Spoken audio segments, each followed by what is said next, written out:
Թիմ ընտրությունները ցույց տվեցին, որ հանրապետականները ամաչելու են հանդես գալ իրենց կուսակցական բրենդով եւ որպես դաշինք են ներկայանալու հանրությանը։ Այսօր հայտարարել է քաղաքագետ Երվանդ Բոզոյանը, հիշելով Գյումրու ընտրություններն ու Բալասանյան դաշինքը։ Անունը կլինի այլ անուն եւ հանրապետական կուսակցությունը կլինի այդ բնականաբար դաշինքի առանցքը եւ կարծում եմ, որ հենց այդպես կլինի։ Աջակցենք սահմանամերձ բնակավայրերին քաղաքացիական նախաձեռնության անդամ Սոֆիա Հովսեփյանը պատրաստ է իր աշխատավարձից նույնիսկ 10,000 դրամ փոխանցել հատուկ հիմնադրամին, միայն թե վստահություն լինի ժողովրդի եւ բանակի միջև։ Դուք տանում եք նախագիծ ազգային ժողով, որպեսզի 1000 դրամներ գանձեք արդեն իսկ 50,000-ով ապրող ընտանիքներից եւ հաջորդ օրը 50 միլիոն դրամ դուրս եք գրում ձեր լալա լոլոների համար, ինչ որ համերգների համար։ Ուրեմն մի քիչ աբսուրդ է դա։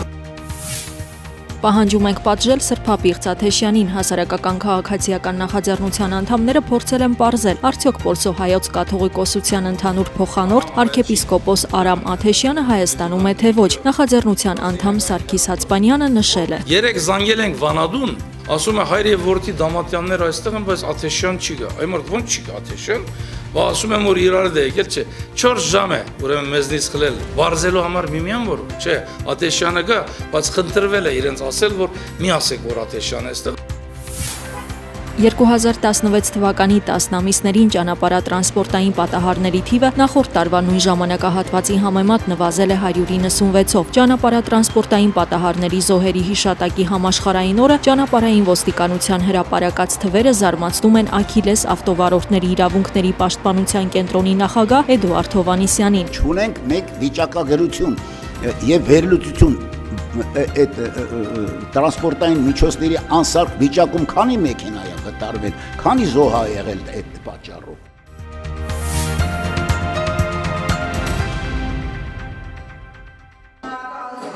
Անդիմադիր падգամավորներից շատերը կողմ կքվեարկեն իշխանությունների նախագծին բանակին ուղղել աշխատավարձից ամեն ամիս 1000 դրամ։ Մենք միանշանակ աջակցելու ենք նախագծին, բայց որևէ մեկը իրավունք չունի մեր բերանը փակելու եւ ասելու, որ դուք իրավունք չունեք խոսելու բանակում արկա եւ ընդհանրապես կոռուպցիոն երևույթների եւ թալանի մասին։ Սա մի յուրօրինակ տուգանք է բոլորիս վրա, արդյունավետ պետություն եւ իշխանություն ունենալու գործում մեր կրած խայտառակ պարտությունների համար։ Բանակը թալանողներին գտնելու եւ պատժելու համար ընդամենը քաղաքական կամք է հարկավոր։ Գնացեք Վահագնի թաղամաս, տեսեք թե ձեր գեներալիտետի դղյակների։ Հիմա հարց ենք տալիս, որտեղից ուսումնասիրում ես իրենց հայտարարագրերը, որևէ տեղ միլիոնավոր դոլարների աղբյուրներ նշված չեն։ Բոլորը կամ տոկոսով փող են տալի, կամ փոխառություն են ստացել, կամ իրանց մամաներից, պապաներից նվիրատվություն է։ Պետք է ստեղծվի խորհրդարանական հանձնաժողով, բոլոր պաշտոնյաների ունեցված եւ նրանց այդ փոխկապակցված անձանց ունեցվածները պետք է ներկայացվի հանրությանը, որից հետո հանրությունը պետք է որոշի։ Առանց վենդետաների, առանց գիլյոտինների։ Հանրապետական падգամավոր գեներալները պաշտպանության նախարարության ներկայացրած այս նախագիծը համարում են համազգային միասնական գաղափար ու կոչանում մի պահ մոռանալ բանակում առկա խնդիրների մասին։ Լեզ չեմ տեսել որ բանակի զինվորի հաց կողծորներն հանգարց կրակի մեջ չեն գնալ։ Կամ երեխեքը նարկոման են դառնում, կամ գումարբազ, կամ կազինոներում այդ փողերը քամուն են տալի։ Հայ ազգային կոնգրես խմբակցության քարտուղարին զարմացնում է գեներալի հայտարարությունը չխոսել թալանչիների մասին։ Սիրան ջան, ախր դու զինվորական մարդ, կուլտուրական մարդ, գեներալ մարդ, կրված մարդ։ Ես ու լովը կարող է ջանամ, չիմանանք բանակում ինչա կատարվում։ Դու չգիտես ովքեր են գողացողները։ Բանակին պետք է ոչ թե 1000 դրամ, այլ շատ ավելի մեծ գումարներ ուղղել, որոնք կան, եթե կրճատվեն օրինակ ոստիկանությանը քաղաքապետարանին հատկացված ֆոնդերը։ Ամոթ նրան ով սա սարքում է մատաղի փող, սա դարձնում է մուրացկանություն, պետությանը նվաստացնում է։ 1000 դրամի շուրջ ազգային ժողովի քննարկումները կշարունակվեն նաև հաջորդ նիստում։ Ելույթ ունենալու համար հերթագրվել է 38 падգամավոր։ Հայ-ռուսական միացյալ զորախումբ ստեղծելու ուղղությամբ աշխատանքները նոր փուլ են մտնում։ Վլադիմիր Պուտինը երեկ հանձնարարել է Հայաստանի հետ բանակցել պայմանագիր ստորագրելու համար։ Տեղեկատվությունը հրապարակվել է Ռուսաստանի կառավարության իրավական տեղեկատվության կայքում։ Հայաստանում շատ քիչ է խոսում դրա մասին, սակայն արդեն տպավորություն ստեղծվում է, որ գոյություն ունի նման, որում կամ ունեցել է, եւ նոր ինչ որ կարծես թե օրինականացվում է։ Չնայած ռուսական կողմը նոր է նման հայտարարություն անում, Հայաստանի պաշտպանության նախարարի մամուլի խոսնակ Արծրուն Հովհաննիսյանը հայտարարում է. Զորախումբը նոր չէ, գործում է արդեն 10 տարի։ Նույն զորախումբն է, որը գոյություն ունի, որը խնդիրները կատարում է, վերջի 2 տարի ընթացքում որոշակի խնդիրների հստակեցման եւ կառուցվածքային փոփոխություններ են տեղի ունեցել։ Ըստ համաձայնագրի Հայաստան Նախիջևան սահմանը պահող 4-րդ բանակային կորպուսի որոշ զորամասեր ընդգրկվելու են այս զորամիավորման կազմում, այսինքն Ադրբեջանի հետ սահմանի այդ հատվածի հսկողությունը հայտնվում է ռուսների հսկողության տակ։ Գաղտնի ինֆորմացիա չեմ կարող դրաբարակել, հետո խումբն որի հրամանատարն է գեներալ-մայոր Անդրանիկ Մակարյան։ Լավ, Հայաստանի որ խումբն է մտնում դրա մեջ։ Որոշ զորամասեր, հիմա չեմ կարող թվարկել։ Հատկանշական է, որ գեներալ-մայոր Անդրանիկ Մակարյանը զորքերի միացյալ խմբավորման հրամանատար է նշանակվել այս տարվա հուլիսի 7-ին, ազատվելով նույն 4-րդ բանակային կորպուսի հրամանատարի պաշտոնից։ Ռուս-հայկական պայմանագրում բարդություններ կան, նկատում է քաղաքագետ Մանվել Սարգսյանը։ Օրինակ, պատերազմի ժամանակ զորամիավորումը ղեկավարելու է ռուսական բանակի հարավային ռազմական օկրուգի գլխավոր շտաբը։ Պատերազմական իրավիճակում ոնց որ այնտեղ գրված է, Հայաստանը զրկվում է ինքը որոշումներ կայացնելու իրավունքից։ Չնայած թղթի վրա խոսվում է միացյալ զորամիավորման նկատմամբ Ռուսաստանի ու Հայաստանի հավասար իրավունքների մասին, քաղաքագետը դժվարանում է պատկերացնել մի իրավիճակ, երբ հայկական կողմն ընդդիմանում է ռուսների որոշումներին։ Որևէ մեկը իրավունք չունի մարդուց խլի պաշտպանելու իրավունքը։ Մենք դա ապրիլյան պատերազմում տեսակ մինչև հիմա չեն կարող ասել։ Եվ ո՞նց եղավ որ հրաման չտվեց։ Ոնց եղավ որ օգնություն չուղարկվեց, նախկին շտաբի պետ ասած տեղյակ չէի, չգիտեմ, գնացել է ինչ-որ Ռուսաստան թե չի գնացել, դրանից հրաման է բերել։ Եթե հայկական զորամասերից որոշներն անցնեն ռուսական հրամանատարության տակ, ապա պատերազմական վիճակում հայկական կողմին սպառնում է անորոշություն, հենց այն վիճակը, որը եղավ ապրիլյան պատերազմի ժամանակ։ Հայաստանի Հանրապետական կուսակցության падգամավոր Արթուր Գևորգյանը ժխտում է, որ ինքը Ամերիկայի Միացյալ Նահանգներում դղյակներ ունի։ Կարող եմ տամ փաստաթղթեր, որ ոչ թե 1-2, այլ 30 անվանական գույք կա Գևորգյան Արթուրի անունով։ Ես եթե իմն է, ես հյուր եմ հրավիրում, կարող եք միգուցե հուշեք տվյալ մարդկանց գնան այդ հասցեով, միգուցե Գևորգյան Արթուրը տանն է։ Բռնցքամարտիկ падգամավորը համոզված է մարդիկ ուղակի նախանձում են իրեն, ինքը 20 տարի մեծ սպորտում է եղել, ստացել մեծ գումարներ, բայց վիճակը փոխվել է, երբ նա դարձել է պաշտոնյա Դավթաշեն համայնքի ղեկավար, ապա падգամավոր։ Իմ գումարները գնալով նվազել են այն օրվանից, ինչ ես պաշտոնյա եմ եղել Հայաստանի Հանրապետությունում, հարգելիներս, որովհետև ես ղեկավարում եմ բռնցքամարտի ֆեդերացիան։ Եվ կամա թե ակամա հսկայական ծախսեր են առաջանում բռնցքամարտիկներին ճիշտ ճանապարհի վրա դնելու համար։ Արթուր Գևորգյանը, որը ոստիկանապետ Վլադիմիր Գասպարյանի դստեր ամուսինն է, падգամավոր է ընտրվել մեծամասնական ընտրակարգով եւ հույս ունի նույն կերպ ընտրվել նաեւ հաջորդ ընտրություններին։ Երբ նրան հիշեցրին, որ նոր համանadrությամբ մեծամասնական ընտրակարգ չկա, նա հակադարձեց։ Դուք ուսումնասիրեք այդ համակարգը եւ կհասկանաք, որ ավելի շատ դա մեծամասնական է, քան համամասնական։ Երբ որ քո անվան, երբ որ ապրեք, երբ որ ձեր անվան դիմաց են քվեարկում, դա ինչ է, եթե ոչ մեծամասնական ընտրակարգ։ Ազգային ժողովի միջանցքներում թեժ քննարկվում էր նաև Վանաձորի ավականու 18 անդամների բոյկոտը, որոնք չեն ընդունում հանրապետական Մամիկոն Ասլանյանին որպես նորընտիր քաղաքապետ։ Ի պաշտպանություն նրան հանրապետական երիտասարդները որոշել են բողոքի ակցիա իրականացնել։ Խաղաղ առանց զենքի ցույցեր անի, նորմալ է, թող ՀԿ-ն ցույց անի, եւ դա կլինի Հայաստանում առաջին դեպքը, որտեղ ՀԿ-ն ընդդիմություն է մի քաղաքում եւ այնտեղ ցույց է անում։ Արդյոք բողոքի ակցիա նախաձեռնած հանրապետական երիտասարդները արդյունքի կհասնեն։ Դե հիմա թող ցույց անեն, տեսնենք։ Կարող ցույց անեն, մենք ազդվենք այդ ցույցից։ Էդմոն Մարուքյանի համոզմամբ Մամիկոն Ասլանյանը պետք է հրաժարական տա, քանի որ նա չունի ավականու մեծամասնության վստահությունը, որոնք էլ բոյկոտում են նիստերը։ Արտաքին գովազդը Երևանում իրականացվում է խախտումներով, դրանք կապված են ոչ միայն տեղյալն է որակի ու բովանդակության հետ։ Ալկոհոլային խմիչքների գովազդը կարելի է տեսնել ոչ պատշաճ հեռավորության վրա, ասենք դպրոցներից կամ այլ հաստատություններից, կարելի է տեսնել գովազդ, որտեղ որ հայերենն ու ասենք ռուսերենը կամ անգլերենը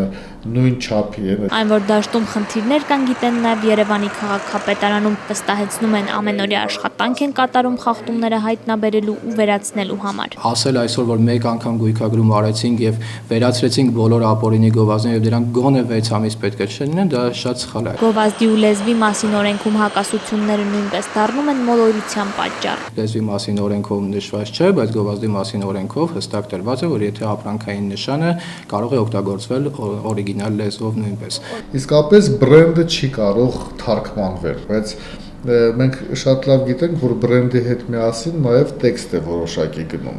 Այսա արդեն ուրիշ է։ Խոսքի ազատության պաշտպանության կոմիտեի նախագահը մեկ այլ խնդիր է համարում վահանակների գովազդային տեքստերը, որոնք մոլորության մեջ են գցում սպառողին։ Այդ պարագայում կրկին առաջ է գալիս հակասության խնդիրը։ Այդպիսի գործողությունները, եթե բացահայտ չեն, այսինքն օրինակ չի նշվում, որ դա ապրանքի մասին չի տալիս սխալ ինֆորմացիա, չի շեղում կամ մարդկանց առողջությանը վնաս չի պատճառում, մենք այդ դեպքում աշխատում ենք դիտարկել այդ տեքստը մի քիչ ավելի լոյալ, այսինքն նայել որպես մարքեթինգային հնար։ Գովազդը պետք է լինի ստույգ եւ չչարաշահի նույնիսկ մարդկանց անտեղյակ լինելու փաստը։ Եթե օրենքի ակնհայտ խախտումը մեկնաբանվում է որպես մարքեթինգային քայլ, ապա այստեղ պետք է նայել իսկ այդպես գնահատողը արդյոք որևէ հետաքրքրություն չունի դրանում։ Ոլորտի կարգավորման ուղղված Երևանի քաղաքապետարանը նախաձեռնությամբ է հանդես եկել շուտով բոլոր շենքշինությունները կունենան գովազդային անձնագիր, որտեղ հստակ նշված կլինի այն հատվածը, որտեղ թույլատրվում է գովազդ տեղադրել, չխաթարելով դրա ճարտարապետական տեսքը։ 14 տարի առաջ Գազիպայթյունը փոխեց Սևակ Մխիթարյանի կյանքի ընթացքը։ Այն ժամանակ նա դեռ 17 տարեկան էր, շարժուն ու անհանգիստ երիտասարդ, որը երկու ոտքերի կորստի հետ համակերպվելուց բացի ստիպված էր հաղթահարել նաև մարդկային վերաբերմունքը։ Ոմանց մոտ խղճահարություն է առաջացնում, ինձ մոտենում էին, փող էին առաջարկում, չգիտեմ։ Այդ էր էլի, մարդկանց մտածելակերպի մեջ մտածել, որ եթե սայլակին է, ուրեմն ինքը խեղճ է, չգիտեմ, ուրացկան է երևի։ Սևակ Մխիթարյանը մինչ այս պաշտոնում նշանակվել է, աշխատանք գտնելու հույսով բազմաթիվ դռներ է թակել։ Իրավիճակը փոխվել է 2012-ին, երբ հրավիրել էին արտակարգ իրավիճակների նախարարություն հարցազրույցի։ Հետո վերապատրաստման եռամսյա կուրսերն էին ու արդեն 4 տարի Սևակն աշխատում է 7000-ից ավելի աշխատակից ունեցող կոլեկտիվում։ Ամենակարևորը դա է, որ չնկատեն, որ դու սայլակ ես նստած, կամ չգիտեմ, իրանցից ինչ-որ բանով պակաս ես։ Անում են նույն գործողությունները, ինչը որ պահանջում է համ նրանցից, համ մեզանից։ Հիմա հիշում է ամենասկզբում ոչ միայն իր, այլև կոլեկտիվի համար էր դժվար, չգիտեին ինչպես վերաբերվել իրեն։ Սակայն հիմա չեն էլ նկատում սայլակը։ Հաշմանդամությունը Սևակին չի խանգարել սպորտով զբաղվել։ Մասնակցել է տարբեր միջազգային մրցաշարերի։ Ամեն ինչ սկսվեց, երբ Փյունիկ հաշմանդամների միությունում ստեղծվեց բասկետբոլի թիմը։ Այդ տղաներին տեսնելով հասկացա, որ կյանքը շարունակվում է։ Սկսեցինք մարզվել, մասնակցել եմ նաև Արագաստանավային սպորտով աշխարհի հաշմանդամային աշխարհի առաջնությանը 2011 թվականին Լոնդոնում։ Ու դրանից հետո սեղանի թենիսի մրցումների եմ մասնակցել մի քանի անգամ։ Սևակը կնոջ հետ Փյունիկում է ծանոթացել։ Նա այնտեղ կամավորական հիմունքներով անգլերեն էր դասավանդում։ Իմ կինն էլ ինձ ընդունեց այնպես, ինչպեսին որ ես եմ, ու տեսա, որ ես, չգիտեմ, չունեմ դժվարություններ, էլի, թեկուզ միշտ կան մեր քաղաքում, մեր երկրում դժվարություններ, բայց ես փորձում եմ ամեն կերպ այդ ամեն ինչը հաղթահարել։ Հիմա ունեմ 2 որդի, որոնք աշխարհում ինձ ամենաշատն են ուրախություն պատճառում։ Հիմա 6 եւ 3 տարեկան տղաների լուսանկարներն են ցույց տալիս ում գծում։ Արդեն շատ վաղուց չի էլ մտածում, ինչպիսին կլիներ կյանքը, եթե չլիներ Գազիպայթյունը։ 12 կինա առանց մարդ, 8 տղամարդ առանց կինից, 5 ընտանիքա մրտ կինից, այդ համնացաջով։ Իգնատ Պապը իրենց գյուղի ժողովրդագրական իրավիճակն է ներկայացնում, թվերում անճշտություններ բացառում է։ Ես ուրիշ քնում մինակ մարդը մել հաշում։ Երբեմնի 120 տնտեսություն ունեցող Ձորաստանը տարեց տարի դատարկվել է ինչպես Կապանի տարածաշրջանի շատ գյուղեր։ Այժմ հիմնական բնակիչների միջին տարիքը 65-ից 70 է։ Հաշվառված 60 մարդկանցից ձմռան ամիսներին գյուղում բնակվում է հազիվ 25-ը։ Գյուղի երիտասարդության գերակշռող մասը Սանկտ Պետերբուրգում է բնակություն հաստատել։ Ընտանիք չկա, որ գոնե մեկ անդամը հայրենիքից դուրս չլինի։ Գյուղացիների զբաղմունքը տնամերձ այգին մշակելն է Եկամտի հիմնական աղբյուրը թոշակն ու երեխաների ուղարկած գումարը։ Մեր թոշակը չես կարող ապրես։ Թոշակը լազի սիգարետը մեկը 5 հոգի փողոla։ Մնացածն մի դիստեկտս էլի, ոկայս բանից։ Դորաստանի ամենատարեց բնակչուհին Զարուհի Հարությունյանն է, 87 տարեկան է, 5 զավակ ունի, 10 թոռ ու 11 ծոռ։ Ասում է առողջությունը վերջին 1 տարվա ընթացքում վատացել է։ Քաղաք չցանկացավ տեղափոխվել, փոխարենը որդուն ու հարսին համոզեց բերեց գյուղ։ Լավ կինի վտրները փակ մնա։ Լույսերը հանգած կենա։ Գյուղին նոր կյանք ու շունչ հաղորդելու մտադրությամբ 2014 թվականին համայնքի ղեկավարի ընտրություններում առաջադրվեց Գևորգ Հարությունյանը։ Գործող գյուղապետին հաղթել էր 1 ձայնի առավելությամբ։ Ասում է հստակ ծրագրով ու ապագայի նկատմամբ լավատեսորեն տրամադրված է գործի անցել։ Ես չեմ ուզում էլի գյուղ անվանենք ծերացող, մահացող։ Հիշում է 91 թվականին գյուղում 14 ընտանիք էր ապրում, երբևէ մանկապարտեզ չեն ունեցել։ Դպրոցն էլ 50-ականներից հետո փակվել է։ 80 թվականից հետո համարյա ծնունդ չի եղել։ Այդ իսկ միջև 80-ն եղել է 1-2 ծնունդ։ Ընդամենը մի քանի ամիսից Ձորաստանում կրկին աշխուժություն կլինի։ Պապիկ տատիկներին կհյուրընկալվեն թոռներն ու ծոռները։ Օգոստոսին էլ ողջ գյուղը իրար գլխի կհավաքվի։ Ավանդական գյուղի տոնը օտարափերից տուն կբերի իր զավակներին։ Գյումրին ընտիր կայացած մշակութային տարածք է, թե դասական, թե ժողովրդական երաժշտության, թե նկարչական արվեստի առումով։ Գյումրին արվեստած քաղաք է, մեր հոգևոր կենտրոններից է եղել, եւ սա պետք է չմոռանալ, ասում է կոմպոզիտոր Տիգրան Մանսուրյանը։ Իր ստեղծագործական առաջին քայլերն այնտեղ է արել եւ միշտ կապված է եղել այս քաղաքի հետ։ Ուստի նոյեմբերի 18-ին Գյումրու Սևբերտ ամրոցում կայանալիք հեղինակային համերգ երեկոն բացառիկ նշանակություն ունի նրա համար։ Այստեղ ես ունեմ շատ թանկ հիշատակներ Գյումրիում, որոնք ինձ ուղեկցել են տարիներ շարունակ, մտովի, երբեմն էլ իրենց ներկայությամբ, ու դրանք այս ամբողջ մի տեսակ առավել հուզիչ, առավել պատասխանատու